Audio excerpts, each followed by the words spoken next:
uh, apa huruf yang mempunyai sifat gunnah.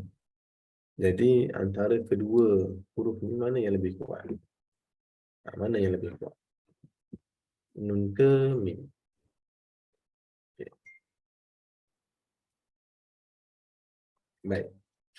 So kita tengok kat sini, huruf nun dan mim sebenarnya mengandungi suara gunnah. Namun begitu, kedua-duanya mempunyai makhraj yang berbeza. Oleh itu, sudah tentu dengung yang berlaku pada keduanya mempunyai sedikit perbezaan. Jadi terdapat dua pandangan lah tentang perkara ini.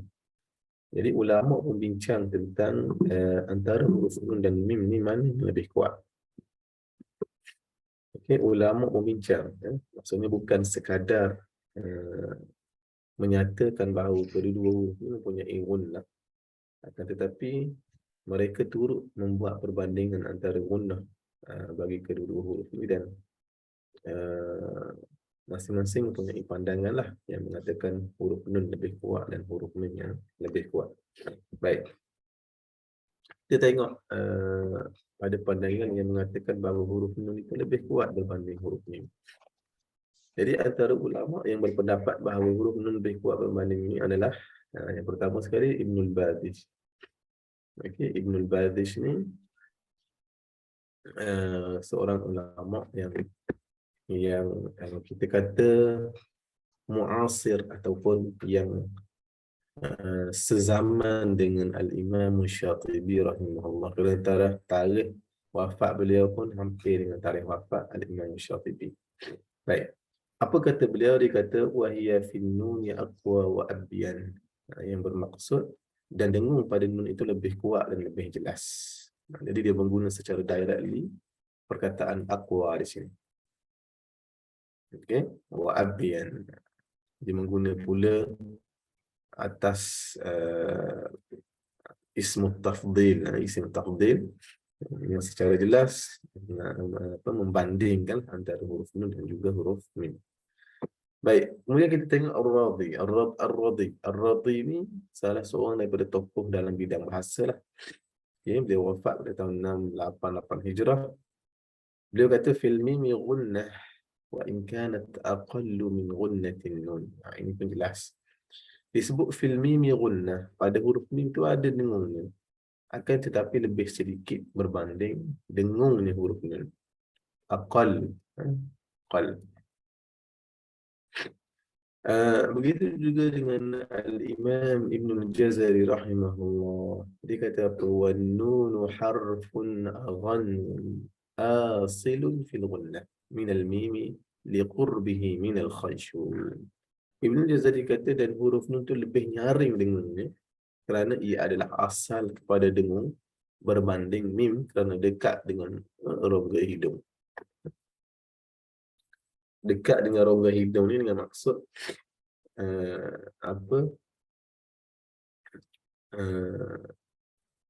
dari segi rongga hidung ni, rongga hidung belaka kalau ikutnya. Okey. Cuma kalau huruf nun dia melibatkan bahagian hujung lidah. Kalau huruf mim dia melibatkan bibir mulut. Jadi antara kedua makhraj mim dan juga nun, mana yang lebih orang kata hampir jaraknya dengan rongga hidung tadi? Maka sudah tentu jawabnya adalah huruf nun lah. Sebab huruf nun ni hujung lidah, dia tak keluar lagi sampai ke bibir mulut. Bibir mulut ni dah keluar sedikit.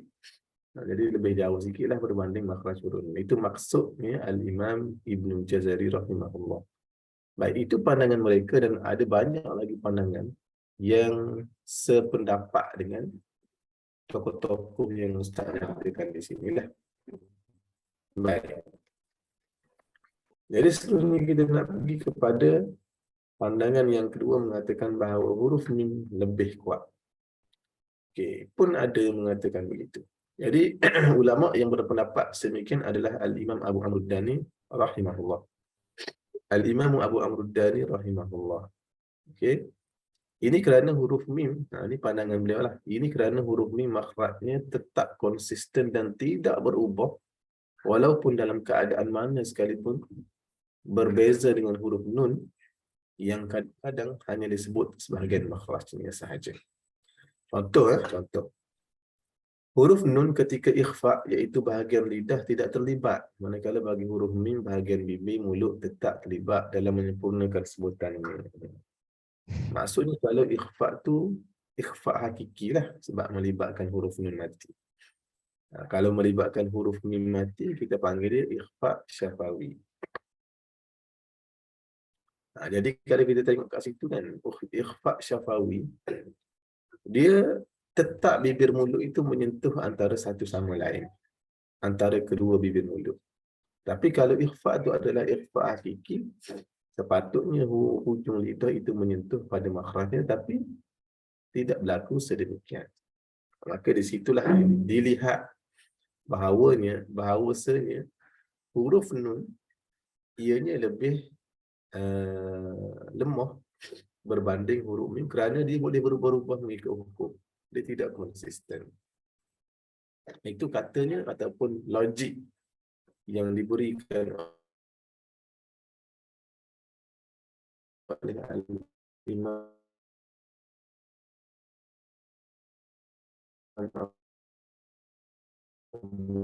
Amruddani rahimahullah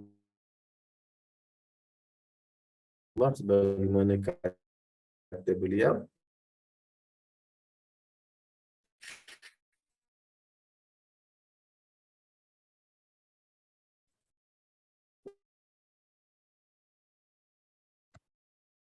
wahia aqwa, yakni huruf mim itu aqwa minan nun, lebih kuat berbanding la yazul, kekal. Tak bizannuni qad yazulu, ya kadang-kadang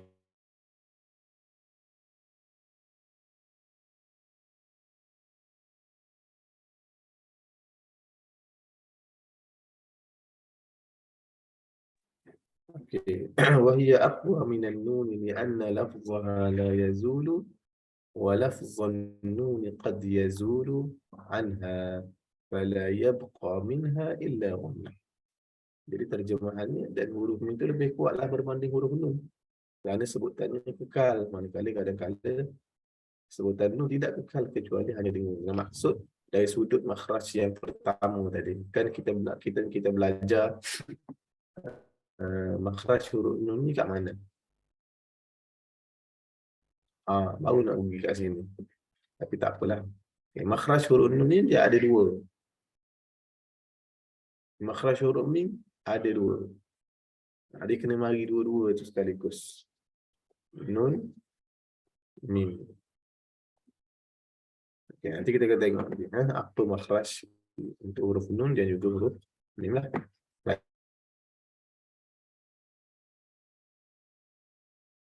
Sebut. Maka penulis, yang ni ustaz lah. Ni kita nak gabung kedua-dua pandangan yang ada. Berpendapat bahawa huruf nun adalah yang paling nyaring dan panjang dengannya, manakala huruf mim pula lebih kuat makhraj dan sifatnya lantaran konsistensi sebutan yang tidak berubah secara berkaitan. Kita tengok juga pada hukum iqlab. Hukum iqlab, lemahnya huruf nun ni, nak bagi tahu lemahnya huruf nun. Kenapa? Huruf nun bila berjumpa dengan huruf ba, dia tak boleh kekalkan sifat dan zat ni huruf nun, kecuali dia terpaksa meminta bantuan daripada huruf mim. Okey? Terpaksa minta bantuan daripada huruf mim. Jadi itu nak bagi tahu bukti lagi betapa huruf nun ni lemah. Kerana dia tak mampu untuk bawa huruf nun itu pada semua hukum-hukum yang terlibat. Berbeza pada huruf mim yang memang tidak ada langsung perubahan, tidak bertukar kepada huruf yang lain. Atas nama apa pun hukum ni, izhar ke, ikhfa ke, idgham ke, masih kekal dengan penggunaan huruf mim tanpa berlakunya apa-apa perubahan. Okey. So inilah antara perbincangan yang dibuat oleh para qurra terdahulu dalam menentukan mana satu huruf yang lebih kuat dan mana satu huruf yang lebih ringan. Subhanallah. Orang kata boleh kita faham di sini betapa para ulama dulu dalam bab yang seperti ini pun mereka detailkan. Bukan sekadar mengetahui bagaimana nak menyebut huruf nun dan mim semata-mata. Tapi mereka turut memberi pendetailan dan penjelasan yang lebih lanjut berbanding kuatan bagi kedua-dua huruf. Okey. Jadi kalau nak kata huruf nun kuat, tak boleh juga. Kalau nak kata huruf mim secara mutlak lebih kuat pun tak boleh juga, kerana ada bahagian yang lemahnya juga, dan juga pandangan-pandangan ulama yang mengatakan sedemikian. So kita gabunglah kedua-dua pandangan ini, maka jadilah sebagaimana yang Ustaz sebut kat sini, huruf nun adalah huruf yang paling nyaring dan panjang dengannya. Apa maksud nyaring? Nyaring ni dia bunyi dia, cuba awak buat an dengan an, okey, an makhraj huruf nun, an, okey, dan juga makhraj huruf mim, am, am, am, an, am, okey, boleh, an, am, ta'alaihim, an, am, ta'alaihim. Okey, dan dari segi kita kata fizikal kita punya telinga kita. Okey, saya nak tanya sebelum itu, macam mana terhasilnya suara dengung? Boleh tak siapa jelaskan? Maksudnya macam mana kita, orang yang mendengarlah kita kata, boleh pasti, boleh kata bahawa itu suara dengung?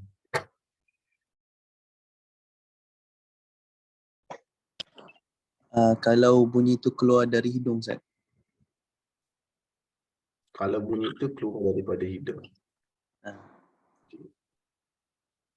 Proses dia macam mana?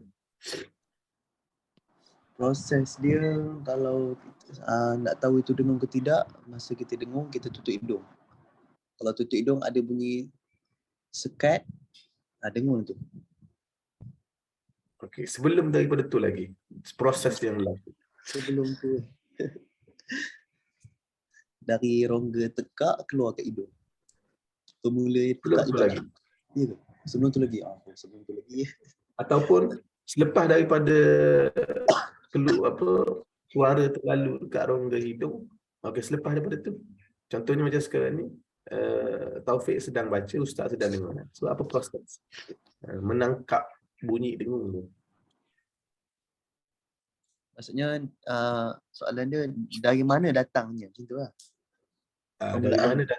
Dari mana datangnya dengung, dan bagaimana orang yang mendengar menangkap suara dengung?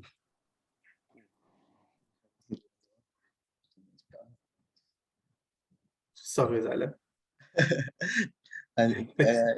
Jawapannya macam hampir sama tadi juga. Dari Okey, baik. Terima kasih. dia keluar. Okey. Dia dalam proses telinga kita ni, jadi proses telinga kita, contoh macam Ustaz Taufik sebut tadi, itu adalah proses membunyikan. Maksudnya kita menolak angin, kemudian lalu ke rongga hidung, okey, kemudian lidah pula ke bahagian makhrajnya lah. Okay, bagi kita yang mendengar ni, kita akan menangkap bunyi itu masuk dalam telinga kita. Okay, bunyi itu dia akan lalu ke telinga kita, proses dia. Lalu kot telinga, dalam bahagian telinga kita ada beberapa bahagian yang akan memproses bunyi itu, yang akan dihantar ke saraf kita, dan kita terus dapat, orang kata, faham bagaimana bunyi itu berbunyi dan apakah bunyi tersebut. Dia ada proses dia kan. So bila dimasuk, suara itu masuk melalui telinga kita, dia akan jumpa beberapa bahagian lah. Banyak bahagian ada dalam telinga ni. Tapi untuk proses dengung ni, dia ada dua, kita katakan bahagian. Satu yang disebut sebagai gegendang dalam, gegendang luar, dan satu lagi disebut sebagai gegendang dalam. Pernah tahu tak tu? Ada dua gegendang dalam telinga kita. Pernah tahu tak? Oh, tak pernah tahu, Ustaz. Ada satu je tau. Ha? Biasa tahu Ingat, satu je rendang. ingatkan telinga je lah kan. Ha. Tapi telinga kita ada dua gengendang. Satu gengendang luar disebut, satu gengendang dalam. So untuk huruf nun dan mim ni dia melibatkan apa panggil, dua gengendang ni. Cuma beza dia kalau huruf nun ni dia melibatkan gengendang luar itu lebih kuat.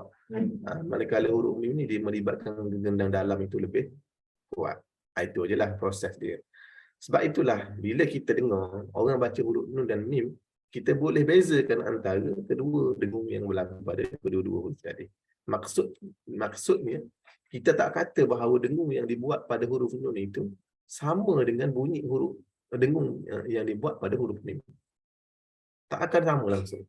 Cuba awak buat an dengan sama tak bunyi dia? Dengung belaka tu sama tak bunyi dia? Tak Cuba buat. sama. Tak sama. Itulah yang sepatutnya kita faham dan tahu betapa detailnya para ulama kita dulu ni membincangkan huruf-huruf ni secara teknikal, bagaimana ia lalu dalam rongga, kemudian menghasilkan bunyi, kemudian orang yang dengar mula bagaimana dan sebagainya. Jadi benda-benda ni memang ustaz tak akan ceritalah dalam kelas yang biasa. Dalam kelas-kelas tajwid biasa tu tak akan ceritalah benda-benda yang detail macam ni, sebab yalah, orang-orang awam ni tak perlu tahu. Jadi untuk asatizah-asatizah yang macam ni memang kita kena tahulah. At least kalau ada orang lagi tanya lebih dalam, kita dah bersedia dengan jawapan. Orang tak tanya tak apa, kita steady je. Tapi kalau orang tanya, kita boleh tahu, boleh bagi tahu bagaimana proses berlakunya dengan tanda huruf nun dan mim. Baik, kita nak pergi kepada makhraj huruf nun dan juga huruf mim. Okey, huruf nun mempunyai dua makhraj, iaitu makhraj al-lisani dan juga makhraj al-khayshumi. Lidah dan juga rongga hidung. Okey. So tidak lengkap sekiranya huruf nun tidak dilibatkan dengan dua makhraj ini. Sebagaimana pendapat sebahagian para ulama semisal Al-Mubarrad, Makki, Ad-Dani, As-Sakhawi, Ar-Radi, Al-Qaijati dan lain-lain lagi lah. Kaedah menyebutnya adalah hujung lidah ditekan pada umbi, gigi, gusi, gigi, kacip atas. Dan ketika bahagian lidah menyentuh tempat tersebut, maka secara tabiatnya akan terbuka laluan udara melalui hidung. Maka setelah itu akan terhasil suara dengung pada huruf nun. Maksudnya bahagian ni bahagian orang kita punya ni kan. Okey, ustaz buat ginilah, andai secara mudah besar tekak dia ni. Tak. Ini rongga hidung. Okey, ni rongga mulut. Okay, bila lidah kita pergi ke sini, okey, lidah kita pergi ke sini, dia secara automatik injak, injak kat sini, dia ada injak udara yang kita tolak ni, dia akan masuk ke sini. Okey, selepas dia nak lalu ke rongga mulut, tapi bila masuk ke rongga mulut tertutup, maka angin itu pun ditolak balik semula ke masuk ke rongga hidung. Faham tak? Dia punya kitaran udara yang berlaku pada sebutan nun. Jadi kedua-dua makhraj ini sangat perlu dibuat, kerana kalau tidak, dia tidak akan saling melengkapi lah. Kalau hanya kerana kita letak makhraj kita pada bahagian sini saja tanpa melibatkan udara di bahagian rongga hidung, maka ia lebih hampir pada bunyi ta ataupun huruf da dan sebagainya. Okay? Bukan huruf nun. Baik. Sifat yang ada pada huruf nun pula adalah sifat jahar, tawassut, istifal dan infitah. Manakala sebahagian para ulama mutaakhirin menambah sifat gunnah padanya. Okey. So sifat gunnah ni memang menjadi satu sifat yang perlu dan wajib ada pada sebutan nun. Itu untuk huruf nun. Untuk huruf mim juga mempunyai dua makhraj, iaitu pada bahagian bibir mulut, asy-syafawi dan juga al-khayshumi. Dia dua makhraj. Dia bersamaan dengan makhraj huruf nun ni pada khayshum, tapi berbeza pada lisan dan juga pada syafawi. Okey, ada setengah ulama menyebut al-famawi. Kedua-dua huruf nun dan juga huruf apa? Sorry. Kedua-dua huruf nun dan juga mim ni adalah mempunyai dua makhraj, iaitu al-lisani al-khayshumi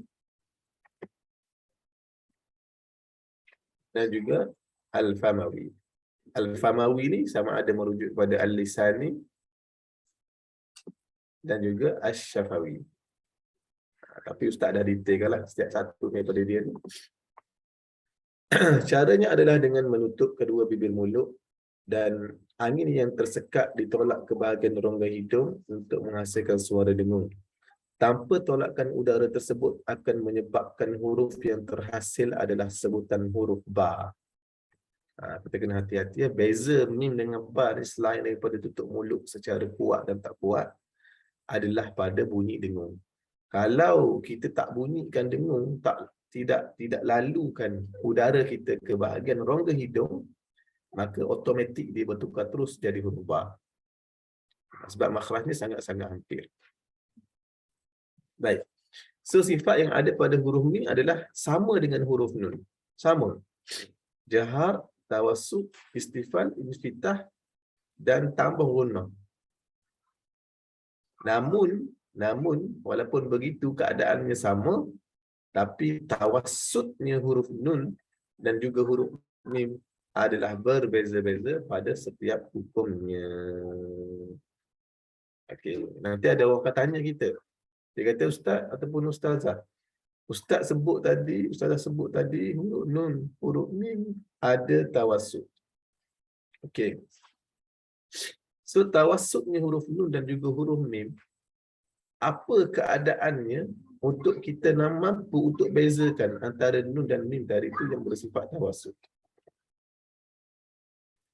Kita nak bezakan macam mana? Tawassutnya nun dan juga tawassutnya mim.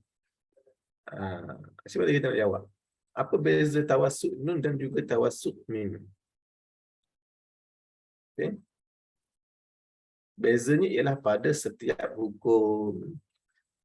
Untuk hukum izhar, tawassutnya nun atau tawassutnya mim tidak sama dengan tawassutnya hukum-hukum yang lain seperti idgham, ikhfa, iklab bagi nun mati.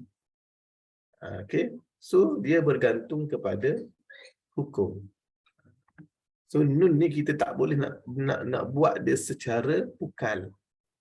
Kita nak kata dia ni sama dengan huruf-huruf lain yang bersifat dengan sifat tawassut.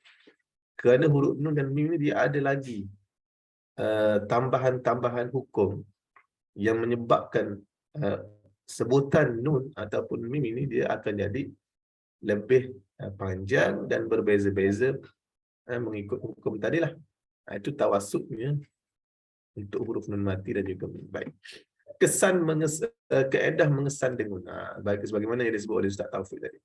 Nak mengesan dengung ni, dia kata tadi, kita nak tutup hidung, betul? Tapi sebenarnya tutup hidung ni adalah kaedah yang disarankan oleh Al-Imam Sibawai rahimahullah. Bukan ustaz yang buat, bukan asatizah di luar sana yang buat, tidak. Tapi dalil ini datang daripada Al-Imam Sibawai. Siapa kenal Sibawai ni siapa? Ulama Nahu, Ustaz. Okey, Sibawai ni nama apa? Tak tahu. Nama tempat saya tak tahu. Mana Ustazah Sarah? Sarah ada hari ni. Dia orang bahasa, mesti tahu ni. Ada ke tak ada hari ni?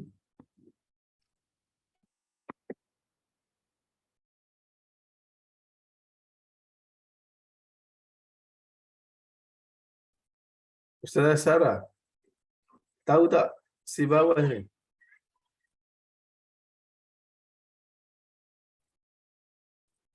Mana? Ke mana tak? Okay, Sibawai ni adalah salah seorang daripada tokoh bahasa. Nama sebenar dia Osman. Nama sebenar dia Osman. Sibawai ni gelaran. Waih itu dia kalau tak silap ustaz dia ni bahasa daripada bahasa Parsi. Okey, daripada bahasa Parsi. Waih kat belakang. So katanya Al-Imam Sibawai, wa dalilu ala dhalika li'annaka law amsakta bi anfika ثم تكلمت بهما لرأيت ذلك قد أخل بهما. Dalil ke atas sebutan dengung adalah apabila dalil maksudnya membuktikan dengung yang kita buat itu adalah dengung adalah apabila anda menutup hidung dan dalam masa yang sama menyebut kedua huruf tersebut. Okey? Summa takallamta bihima. Maksudnya sebutlah, bercakap menggunakan huruf nun dan mim tadi. Maka anda akan terdapat keganjilan pada bunyi suara. Keganjilan ini kalau dalam bahasa kita adalah suara sengau lah. Itu maksud dia lah. Maksudnya suara yang normal tu tiba-tiba jadi sengau. Itulah maksud dia ganjil. Okey? Jadi Al-Imam Sibawai beri panduan kepada kita. Beri panduan kepada kita betapa nak mengatakan bahawa dengung itu nak mengesan oleh kerana dia adalah bunyi yang tidak dapat dilihat, maka bagaimana cara untuk kita mengesan dengung itu dalam keadaan secara ta'akulan, penakkulan kita melalui akal fikiran lah kita kata. Okey. So apa yang disebut oleh Ustaz Taufik tadi, yang nak kata dengung tu kena tutup hidung dan sebagainya, lepas daripada ni kita tambah sedikit. Okey, kita kata Al-Imam Sibawai minta kita untuk tutup hidung. Ini dalil dia. Dalil dia ni kat mana? Awak boleh baca kitabnya. Boleh baca kitab. Apa nama kitab dia? Sibawai ni. Sarah. Tahu nama Kitab kitab? Ain. Kitab Ain tu Ustaz. Kitab Ain. Mu'jamul Ain Khalil bin Ahmad Al-Farahidi. Kitab Sibawai ni nama apa?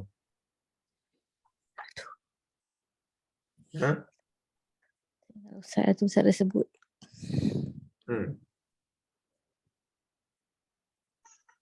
Apa nama kitab Sibawai? Kitab Sibawai ni namanya Al-Kitab. Ingatlah ni. Ni nama dia. Duk fikir kan. Nama dia Al-Kitab. Nama kitab Sibawai namanya Al-Kitab.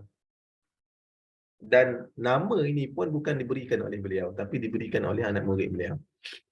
Okay, diberikan nama oleh anak murid beliau lah. Dan ada kisah sebenarnya di balik kitab Al-Kitab ni. Ini sebagai tambahan lah, sebagai tambahan. Di kisahnya adalah Al-Imam Sibawai ni, bagaimana yang kita maklum, beliau adalah seorang yang sangat orang kata gila kepada ilmu. Gila lah kita katakan, istilah begitulah. Gila kepada ilmu. Jadi oleh kerana tumpuan yang diberikan oleh beliau terhadap ilmu itu terlalu tinggi, maka datanglah rasa cemburu oleh isteri beliau. Ini dengar, perempuan ni dengar baik-baik. Isteri beliau sangat cemburu dengan Al-Imam Sibawai ini kerana tumpuan beliau pada ilmu itu terlalu lebih berbanding yang lain. Jadi akhirnya nak marah punya pasal bini dia bakar kitab dia. Kitab yang dia sedang tulis ni namanya Al-Kitab, dibakar. Dibakar, habis. Dia balik-balik satu hari tengok habis kitab yang ditulis tu terbakar. Jadi bila dia tanya balik isteri dia cakaplah, aku tengok kamu ni terlalu sangat buat bakar kitab. Dia pun tak tahulah macam mana keadaannya. Tapi dia start balik tulis Al-Kitab ni semula. Sehinggalah berjaya menyelesaikannya, tapi belum berjaya menamakan judul kitab. Maksudnya bila dia habis selesaikan Al-Kitab, dia meninggal dan akhirnya tinggalannya dia tak bagilah kat isteri dia, dia simpan dulu lah. Sebab aku kena bakar sekali lagi. Okay. Bila anak murid dia tahu bahawa dia ada menulis satu kitab, Maka ada murid dah beri nama Al-Kitab. Tapi dalam tu semua menjadi rujukan agung dalam perbahasan ilmu nahwu. Inilah kitab yang kalau dalam kitab dalam mazhab Syafi'i kita akan pegang kitab Al-Um contohnya. Dalam nahwu untuk si bawah punya mazhab, kitab Al-Kitab lah yang menjadi pegangan. Macam kita kata Sahih Al-Bukhari lah ni dalam bab nahwu. Mengikut ulama Basrah. Okey. Baik, itu sedikit cerita lah. Allah A'lam. Baik. Sifat atau suara. Okay. Dalam perbahasan kitab-kitab ilmu tajwid, khususnya karya-karya yang mutaakhir, para ulama menyatakan bahawa dengung adalah sifat bagi huruf nun dan juga huruf mim. Baik. Namun begitu, jika diteliti dengan lebih terperinci berkaitan perkara ini, maka kita dapati bahawa sebahagian besar ulama juga berpandangan bahawa dengung merupakan suara yang sememangnya wujud bersama-sama kedua huruf nun dan mim. Jadi kita nak katakan ianya adalah sifat atau ianya adalah semata-mata suara yang orang kata mengiringi sebutan huruf mim dan nun. Itu maksud dia. Maka para ulama seperti Makki bin Abi Talib Al-Qaisi rahimahullah, Ar-Ru'aini, Ibn Al-Badish, Al-Imam As-Sakhawi, Alamuddin As-Sakhawi menyifatkan dengan perkataan ma'aha gunnah ataupun al-gunnatu sautun ataupun sautun musahibun lin-nuni wal mim ataupun tabi'an li sautin nuni wal mim. Kalau kita tengok kat sini kan semua dia sebut perkataan saut ma'aha ni sebutan maksudnya refer kepada suara juga. Ayat sebelum tu ni ustaz potong lah. Secara jelas ia menunjukkan bahawa mereka tidak mengkategorikan gunnah sebagai salah satu sifat bagi kedua-dua huruf tersebut. Maksudnya ulama-ulama yang ni dia tidak mengatakan bahawa gunnah adalah sifat, tidak. Tapi mereka mengatakan bahawa gunnah adalah satu suara. Namun begitu, berdasarkan nas-nas yang ditemui, maka individu pertama yang mengaitkan dengung sebagai salah satu sifat. Tengok ni sejarah ni. Bagi huruf nun dan mim adalah Abu Syamah Al-Maqdisi rahimahullah. Beliaulah yang menyebut bahawa dengung adalah sifatun lazimatun. Jadi penggunaan sifat lazimah pada huruf dengung ataupun huruf nun dan mim pada hari ini adalah mengambil dan berpegang pada pandangan Al-Imam Abu Syamah rahimahullah. Kemudian pendapat ini mula disebarkan oleh tokoh-tokoh qurra selepas beliau seperti Ar-Rabi, Ibn Barri, Al-Ja'bari dan ramai lagi lah. So dia ada dua pandangan sebenarnya dalam hal. So itu tidaklah satu benda yang kita kata perselisihan yang tajam. Okay? Dia benda yang orang kata teknikal lah kita kata. Berdasarkan Az-Zarruq, beliau berpandangan bahawa dengung adalah suara yang mendampingi huruf nun dan mim dalam semua bentuk keadaan. Ini kerana sifat berkaitan dengan keadaan dan cara. Sifat berkaitan dengan keadaan dan cara, manakala dengung tidak mempunyai kaitan pun dengan cara. Akan tetapi ia berlaku secara semula jadi. Jadi dia pandangan dia lebih ke arah suara lah. Okay? Lebih ke arah suara lah. Ini pandangan masing-masing lah, sebab benda tu benda yang ijtihad saja. Yang penting bila kita sebut dengung, huruf nun dan mim, dengung ni disisipkan sekali lah. So jangan kita buat asing-asing. Dan secara semula jadinya memang dengung ni suara yang memang kalau kita buat memang terus ada dengung. Dia bukan satu benda yang kita kena buat-buat dan sebagainya, tidak. Baik. Susunan hukum. Okey, baik.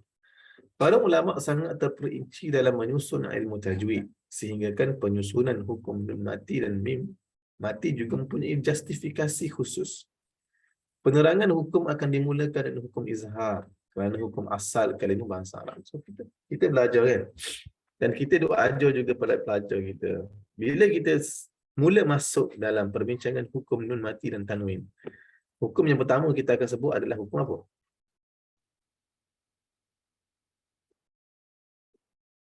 Izhar halki. Betul kan? Ada tak di kalangan asatizah yang ada dalam ni yang mula mengajar student dia hukum ikhlas?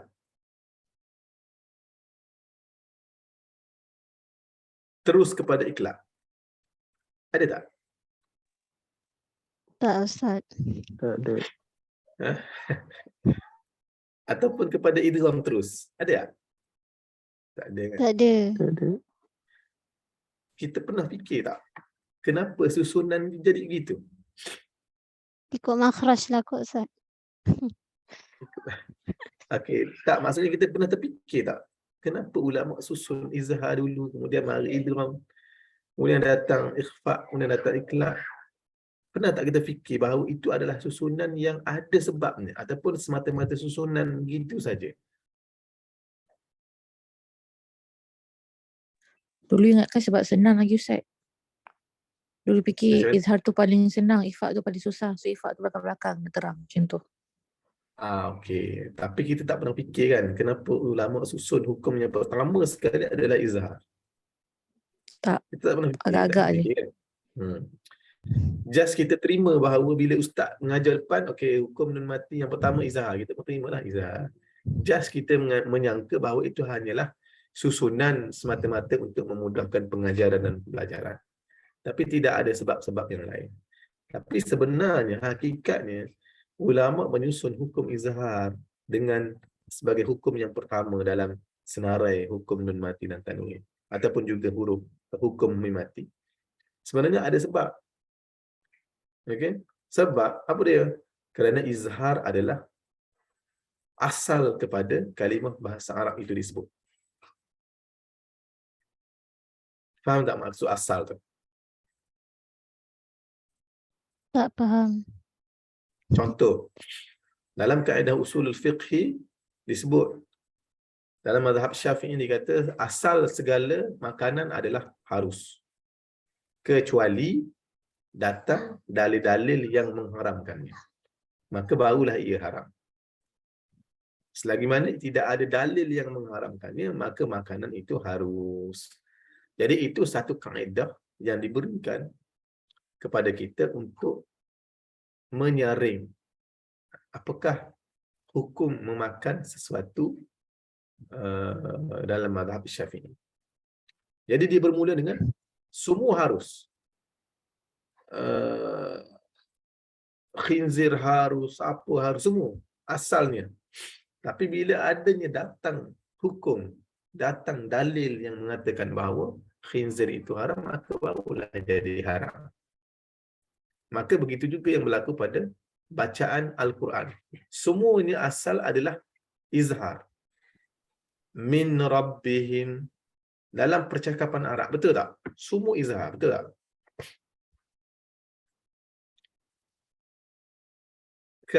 Ke Ustazah Ayah dia bercakap apa? Menggunakan ni hukum nun mati. Ustazah Ayah, Tak. kaifa haluka anti, gitu ke? Cakap? Tak Ustaz. Tak ada kan? Maksudnya dalam percakapan Arab, hukum yang kita guna adalah hukum izhar. Hukum izhar. Jadi dalam Quran bila dia copy Al-Quran, dia copy bahasa Arab, dia copy tak dalam Al-Quran. Kita andaikan begitulah. Jadi asal kepada semua hukum nun mati, mim mati adalah izhar, kecuali datang riwayat-riwayat yang mengatakan bahawa hukum ini ataupun huruf ini perlu dibaca ikhfa, perlu dibaca idgham, perlu dibaca dengan iqlab. Barulah ia wajib dibaca sedemikian. Itu maksud asal tu. Boleh faham? Boleh. Okey. Maksud asal di sini ialah kalimah bahasa Arab adalah dibaca dengan izhar sekiranya tiada faktor-faktor lain yang mengubah bacaannya kepada hukum idgham, ikhfa, iqlab dan seterusnya. Itu yang pertama, kena ingat tu. Sebab apa diletakkan hukum izhar ni adalah susunan yang pertama. Okey, kemudian datang pula penerangan tentang hukum idgham. Sebab apa hukum idgham yang kedua? Sebab apa? Sebab ia adalah lawan kepada hukum izhar. Izhar ni menjelaskan, idgham masukkan. So dia mari dulu dia punya lawan dia. Izhar jelas, idgham masuk. Kita kata izhar ni keluarkan sebutan nun dalam keadaan inilah. Idgham ni memasukkan huruf nun pada huruf selepas tu. So dia buat mari dua dulu yang berlawanan supaya kita jelas nampak okey, perbezaan antara dua hukum. Dan seterusnya dia buat mari hukum ikhfa. Kenapa? Kerana ikhfa ni berada di tengah-tengah. Tengok ni metodologi ataupun manhaj yang digunakan oleh ulama dalam menerangkan hukum. Sangat detail. Dan sangat-sangat kita katakan wow lah. Wow lah kita kata. Ulama dulu memang hebat. So dia buat mari dulu izhar, kemudian buat mari lawan dia, kemudian barulah dia buat mari tengah-tengah supaya baru kita nampak apa itu ikhfa. Kalau dia buat mari ikhfa dulu, tanpa buat mari idgham, kita akan susah nak dapat gambaran apa itu ikhfa. Dia buat mari hak ni dulu, kemudian hak ni, kemudian ikhfa, kemudian baru iqlab.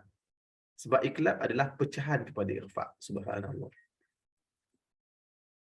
Hukum asal dia adalah ikhfa. Sebab tu iqlab dulu sebelum namanya iqlab, namanya adalah ikhfa.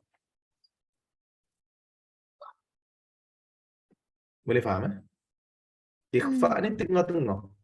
Izhar, idgham. Tidak izhar, tidak idgham. Tapi tengah-tengah. Kita tengok-tengoklah satu-satu hukum ni. Cuma nak bagi tahu susunan yang begini adalah susunan yang sangat-sangat sistematik. Mempunyai nilai ilmu yang sangat tinggi pada ustaz. Okey. Ustaz dulu juga tak tahu kenapa dihukumkan ataupun disusunkan izhar terlebih dahulu kemudian idgham.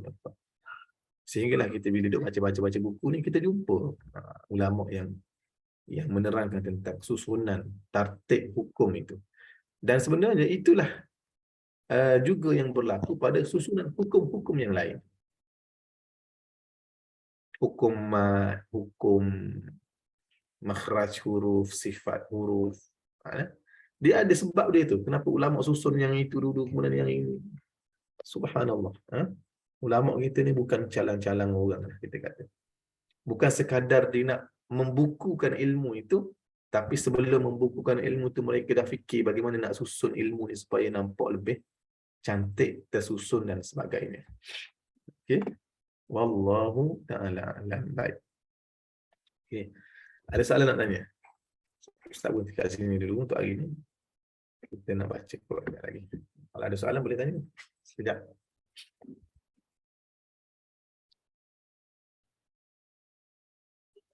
Ustaz, nak tanya sikit. Ya. Tadi yang asalnya iqlab ni duduk bawah ikhfa kan? Kemudian dipecah. Sebab apa Ustaz dia jadi dipecahkan jadi iqlab? Okey. Sebab kalau kita tengok ikhfa ni nun mati jumpa dengan 15 huruf ikhfa. Okay. Adakah huruf nun ni perlu ditukarkan kepada huruf yang lain? Tidak, Ustaz. Tak.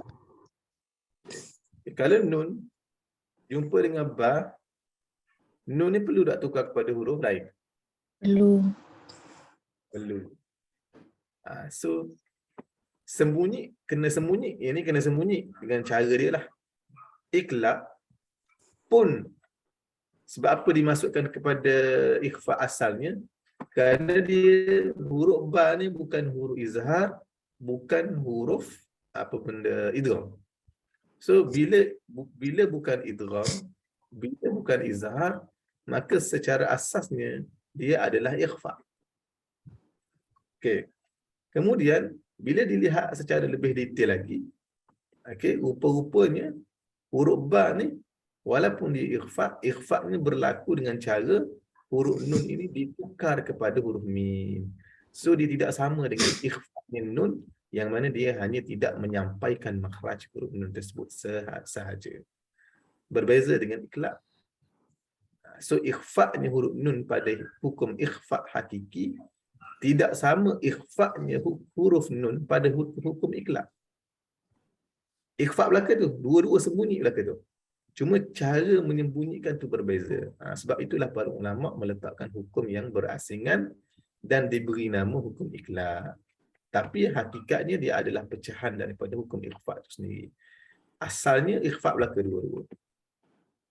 Boleh faham? Faham? Boleh Ustaz. Itu Syukran. sebab itulah ulama berbeza pandangan dalam bentuk bacaan iklab ini, sama ada menutup mulut ataupun membuka ruang.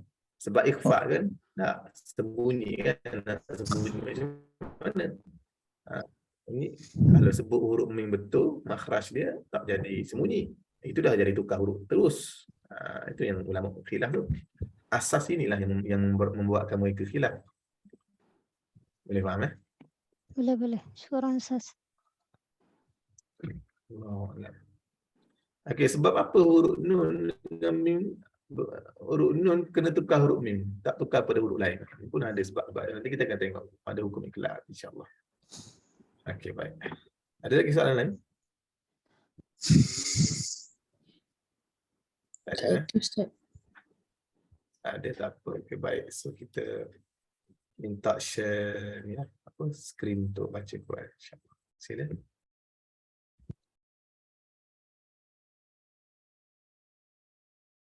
Hari tu last muka surat 14 kan? Hari tu last hari tu kita baca satu ayat je kan, sebab nak habis muka surat yang tertinggal dulu tu. So yang ni kita muka surat barulah. 15 kan? Boleh kan? Betul coach. Baik.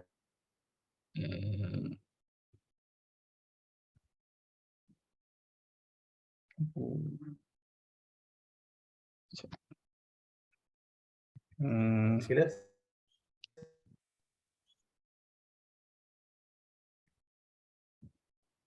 Siapa? Siapa yang belum baca lagi, ada tak? Tak pun lupa. Boleh? Ada ke Ustazah Nurliana?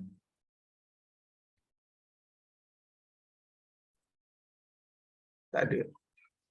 Okay, kalau tak ada, Ustaz Ikram. Ikram Zawawi.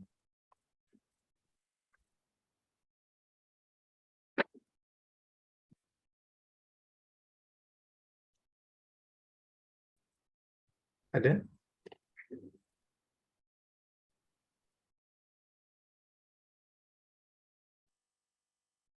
Ada juga.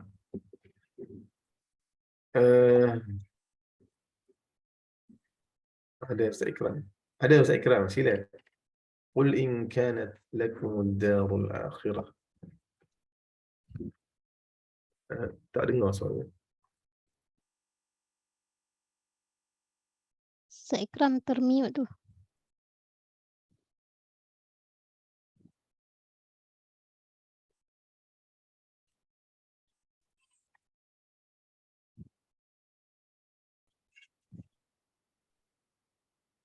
Okey, kalau Ustaz Ikram tak boleh, tak apa.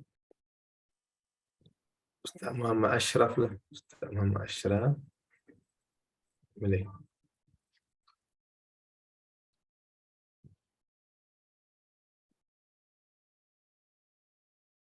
Ada tak? Tak ada. Ustazah Siti Rahmah lah. Siti Rahmah.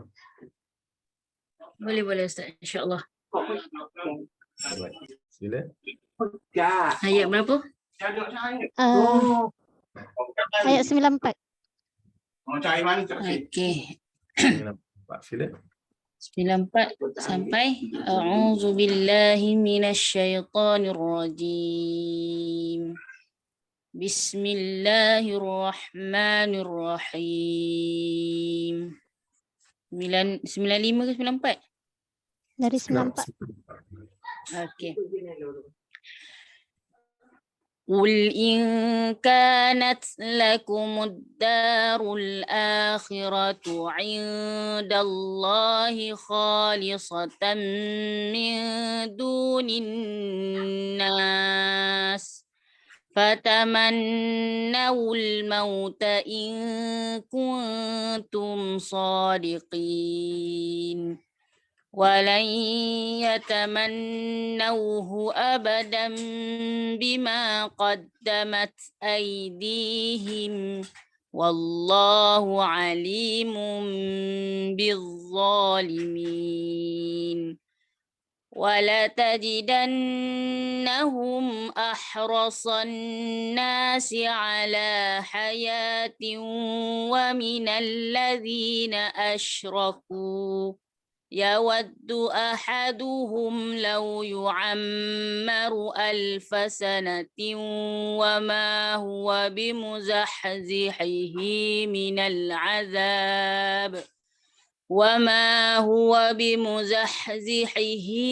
العذاب أن يعمر والله بصير بما يعملون قل من كان عدوا لجبريل فإنه نزله على قلبك بإذن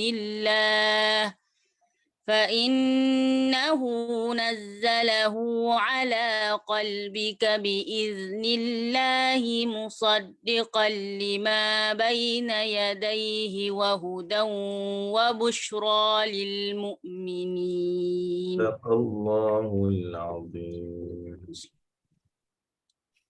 Okey, ayat ni yang biasalah, yang biasa orang susah sikit ni pada kalimah wa ma huwa bimuzahzihihi. Wa ma huwa bimuzahzihihi. Sebab ada huruf ha dan satu huruf ha. Bimuzahzihi minal azab. Jadi kena hati-hatilah. Jadi ustaz rasa asatizah kita tak langsung susahlah dengan perkataan ni, semua dah mahirlah. Cuma ingatkan student kita kalau dia baca ayat ni, supaya dia tidak tersalah. Okey, untuk 97 cantik dia punya wakaf dan ibtidak tu. Ustazah Rahmah buat tadi tu. Okey. Dia berhenti dekat fa innahu nazzalahu ala qalbika bi idznillah. Dia ambil balik fa innahu nazzalahu ala qalbika bi idznillah musaddiqan lima. Ini satu cara yang baiklah untuk kita buat bila mana kita berhadapan dengan ayat-ayat yang panjang dan tidak ada sebarang tanda waqaf. So di situ perlunya kemahiran waqaf dan ibtidak, dan sebagaimana yang kita maklumlah waqaf dan ibtidak ni perlu kepada ilmu bahasa. Jadi ustaz percayalah satu yang ada dalam ni insya-Allah basic bahasa Arab ni sangat kuat. Jadi gunakanlah ilmu itu untuk kita pakai dalam membimbing pada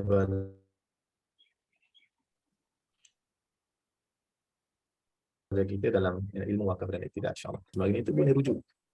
Kitab-kitab wakaf ibtidak yang banyak. Ada 254 kalau tak silap ustaz. Judul kitab wakaf dan ibtidak. Banyak macam-macam jenis ada. So boleh rujuk mana-mana kitab yang ada, insya-Allah. Okey, seterusnya sambung Fadil Ustaz Taufik lah. Nampak ready dah tu. So kita terus. Sila. Ayat 98 ni? Betul. 98. Suara jelas Ustaz Clear.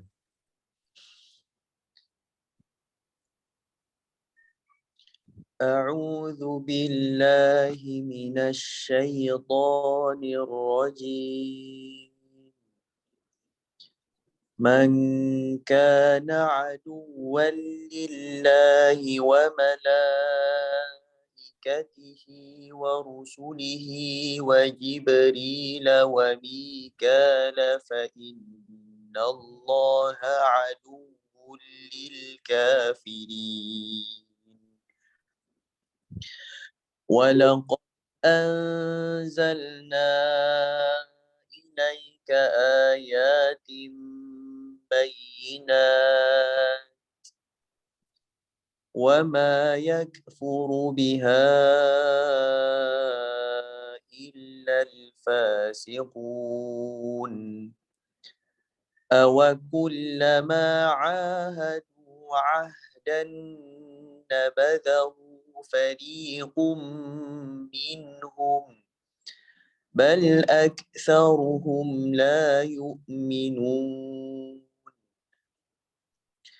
ولما جاءهم رسول من عند الله مصدق لما معهم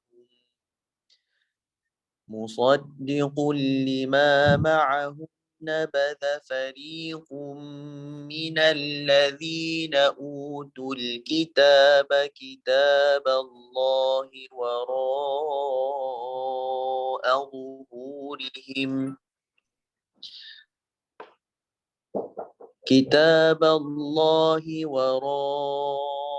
ظهورهم كأنهم لا يعلمون.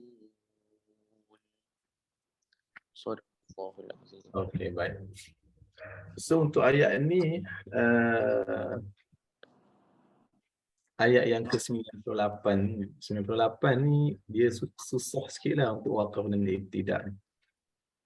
Cuma kalau kata tak boleh sangat, berhenti je dekat wa mikal, kemudian terus je lah fa innallaha aduwwul, walaupun kat situ dia terpaksa memisahkan antara huruf syarat dan juga jawab syarat, tapi at least makna dia tu mafhum. Itu saja yang boleh kita buat. Kalau kita nak ambil balik wajib berilah wa mikal saja ke contohnya, Tak sesuai lah. tak sesuai sebab dia ada lagi kaitan dia dengan warusudi. Kalau nak ambil warusudi, kaitan dia dengan wa malaikatihi. Kalau nak ambil wa malaikatihi, kaitan dengan lillahi. Kalau nak ambil lillahi, kaitannya aduan kana mana. So balik semula daripada awal.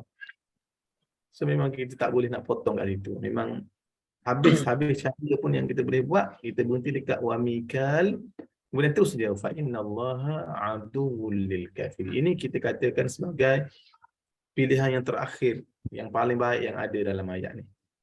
Walaupun dia terpaksa memisahkan antara adatus syarat dan juga jawab syarat. Okey, baik. Kemudian untuk ayat yang ke-101. Ayat 101. Tak tahu mana. Ayat 101 ni kalau kita tengok kan, dia panjang. Panjang tak ada waqaf. So kita boleh berhenti dekat musaddiqul lima ma'ahum nabadha, ataupun berhenti je dekat musaddiqul lima ma'ahum. Lepas tu terus je. Kemudian ambil balik musaddiqul lima ma'ahum nabatha fariqun minal ladzina utul kitaba kitaballah. Kemudian ambil balik nabatha fariqun minal ladzina utul kitaba kitaballahi wara'a zuhurihim ka'annahum la ya'lam. Ataupun kalau rasa tak sempat dah hafal, kita berhenti dia dekat wara'a zuhurihim.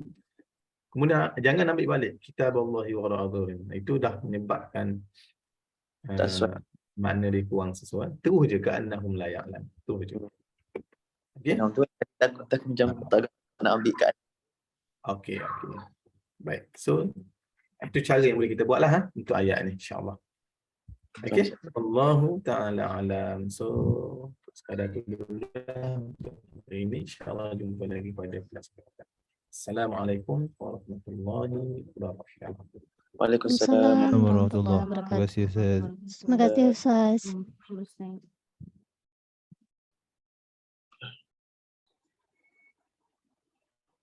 Terima kasih semua. Terima kasih Kak Ayah.